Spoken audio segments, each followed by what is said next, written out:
दोस्तों ITR filing को लेकर के ये नई प्रेस रिलीज़ इशू की गई है जो आप स्क्रीन पर देख रहे हैं। इसके अंदर क्या बातें लिखी गई है वो हम डिस्कस करने वाले हैं इस वीडियो में। कुछ इम्पॉर्टेंट चीज़ें इसमें बताऊंगी आपको।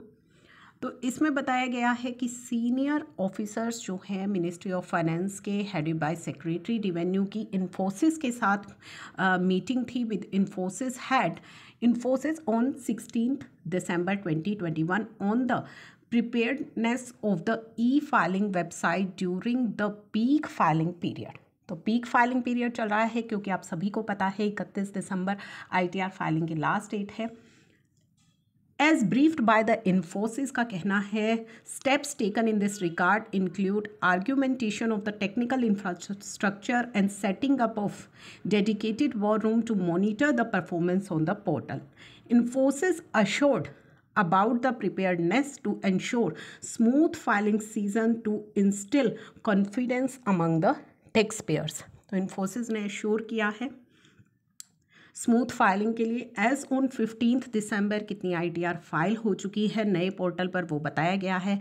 Number of ITR per day cross कर रही है 6 lakh and increasing every day increase कर रही है क्योंकि टैक्स जो लास्ट डेट है वो आपको पता है 31 दिसंबर है।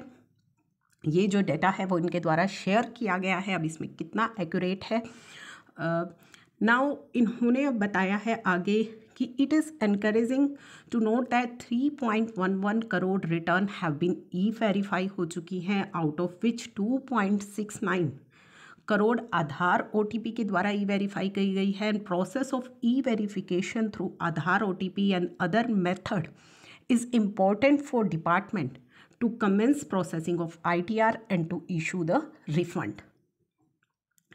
अब यहाँ पे तो सारा इन्होंने डेटा बताया है कितनी ई वेरिफिकेशन हो चुकी है, कितना रिफंड इशू किया जा चुका है। And tax payers are requested to ensure कि बैंक अकाउंट जो उन्होंने अपना दिया है रिफंड के लिए उस बैंक अकाउंट जो है वो उनका पैन से लिंक हो to avoid the refund failures. DSC registration की डेली प्रॉब्लम्स रेज की जा रही हैं लेकिन इनका कहना है कि 9.83 लाख डीएससी रजिस्टर हो चुके हैं। And in the simplified process of DSC registration जो है इंडिविजुअल को एक बार ही अपने डीएससी रजिस्टर करने होंगे और वो एक बार रजिस्ट्रेशन से ही उन्हें यूज़ कर सकता है in any other entity where individual जहाँ पे पार्टनर है डायरेक्टर है तो दोबारा जो है री रजिस्टर उसे नहीं करना है। नाउ जो इम्पॉर्टेंट इसमें बातें हैं वो मैं आपको बता देती हूँ। इनका डेटा तो आप रीड कर ही लीजिएगा। इस प्रेस रिलीज़ का लिंक मैं आपको दे दूँगी। Income tax department urges all the tax payer कि वो अपना 26AS एंड AIS चेक कर ले through e filing portal to verify the accuracy of TDS and tax payment and avail of pre filling ITRs।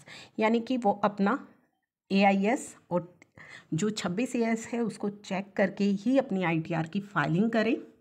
It is important for taxpayer to cross-check the data in AIS statement with their bank passbook से, interest certificate से, Form 16 से and capital gains statement से। The department have been issuing reminder issue किए जा रहे हैं taxpayers को emails के द्वारा, मैसेज के द्वारा, मीडिया कैंपेन्स के द्वारा इनकरेज कर रहे हैं टैक्सपेयर को कि वो अपनी ITR की फाइलिंग जल्दी से जल्दी कर ले विदाउट एनी डिले।